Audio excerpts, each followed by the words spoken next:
A diferencia de otros países europeos, católicos y monárquicos, hubo expresiones artísticas con su respectivo grado de particularidad en los Países Bajos, caracterizadas por tener una sociedad burguesa, protestante, les preciso que eran calvinistas, e iconoclasta. Esas expresiones se las cuento hoy a través de 3 brillantes artistas, así como algunos géneros de la época, sustentando este video con los comentarios de Sánchez. Mi nombre es Kenny y esto es la referencia histórica. ¡Comencemos! Gracias, pero no es la mejor. Tengo docenas. Mira mis acuarelas. Para hablar de nuestro primer artista que desempeñó sus labores en Harlem, habrá que tener presente la visión elevada en los retratos grupales donde se apreciaba lo representado con marcadas diferencias o límites de obras que fueron barroquizándose con otra visión del ambiente presente en las obras de redoble de tambores, por favor, Franz Hals, donde se aprecia a través de las banderas en diagonal las miradas de los integrantes, los escorzos de los brazos o las copas que sugieren una interacción en el mismo grupo representado por el artista. También de este artista habría que destacar la progresiva presencia de pinceladas explícitas que nos permite diferenciar la claridad desde la teoría de la visibilidad de Wölfflin, porque la claridad absoluta puede entenderse con el excesivo detalle que tuvo el estilo de tipo renacentista, como fue el caso de una de las obras de Rubens, con este cuidadoso detalle alrededor del cuello de la marquesa Brígida Spínola Doria, en contraste con una claridad relativa vista en el búho sobre la mujer en el retrato que hace Hals. Nuestro segundo artista desarrolló su obra en Ámsterdam, con un importante uso de la luz para ciertos aspectos espirituales. Rembrandt lo trabajó así, a diferencia de la luz con fines de dar volumen en la obra de Caravaggio. He aquí la comparativa respectiva con el tema de los peregrinos de Emaús. También el artista aprendió a usar los volúmenes desde los colores al estilo de Rubens. Mi momento ha llegado.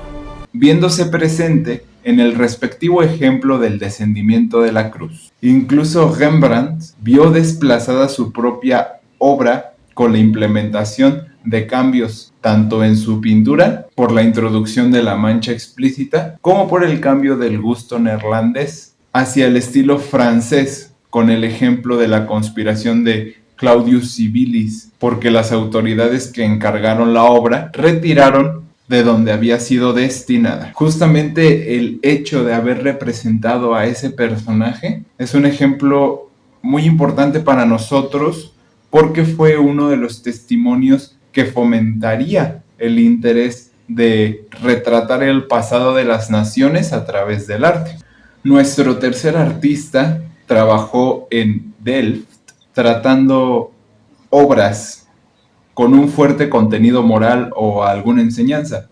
Es por eso que podemos atribuir algunas interpretaciones a la pintura de Vermeer, relacionando la melancolía con la pereza, quizá tentación. No debo,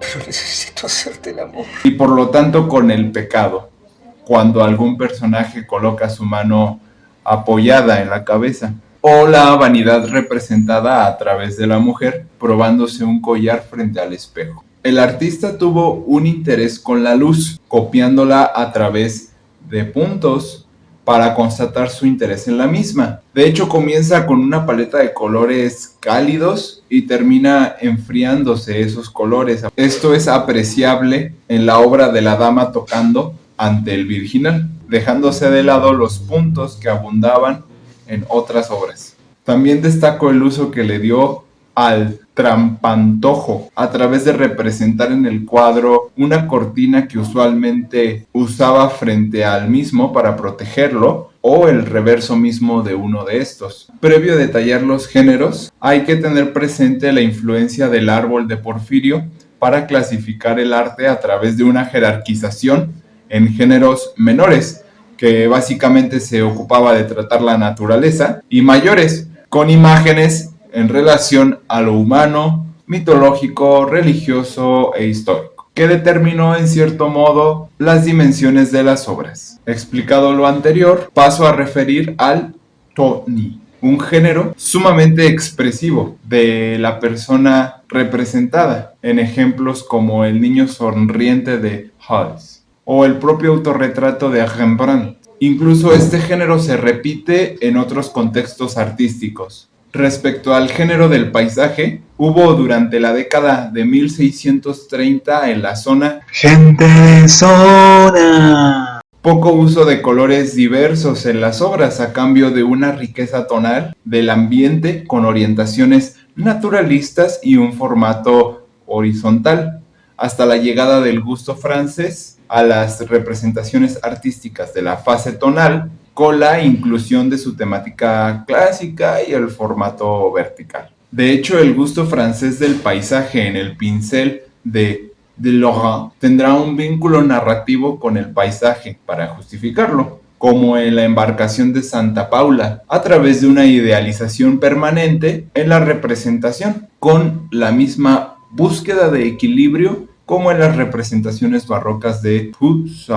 Es muy sencillo entender esta idea del equilibrio comparando el borrador de Poussin en la danza de la vida humana, viendo el tamaño y posición de estas figuras respecto a su posición que tuvieron las mismas en la obra final, lo cual nos proporciona una perspectiva más equilibrada. También, si usted desea conocer cómo identificar el gusto en el arte francés del siglo XVII o características de su arte barroco, le puedo recomendar ver la revisión que realicé, dejándolo por acá arriba o en la descripción. Asimismo, le pido por favor que comparta este video con alguien que le pueda ser de utilidad. Regáleme un me gusta en este video, suscríbase a este canal y regáleme su opinión aquí abajo en los comentarios. ¿Qué género o artista le interesó más de este video? Personalmente, me agrada mucho el tratamiento de la luz que hace Vermeer y la sensación de vacío que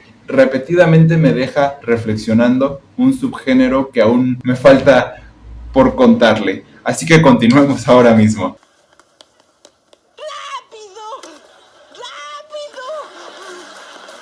El género de naturaleza muerta florece durante la primera mitad del siglo XVII, tras un periodo en el que fue acompañada de mensajes morales o religiosos en una misma imagen o en trípticos, siendo las aguileñas, iris y azucenas las flores vinculadas con la Virgen María, o el cráneo sin mandíbula como representación de carencia o decadencia en algunos ejemplos, siendo esta clase de mensajes los que trascenderían al subgénero de la vanitas, que vuelve a mostrar la idea del cráneo mezclada con la del conocimiento, simbolizada a través de los libros. Entonces, ni libros ni conocimientos nos llevaremos a la tumba. Con este último comentario para pensarse, le doy las gracias por ver este video. Nos vemos en la próxima.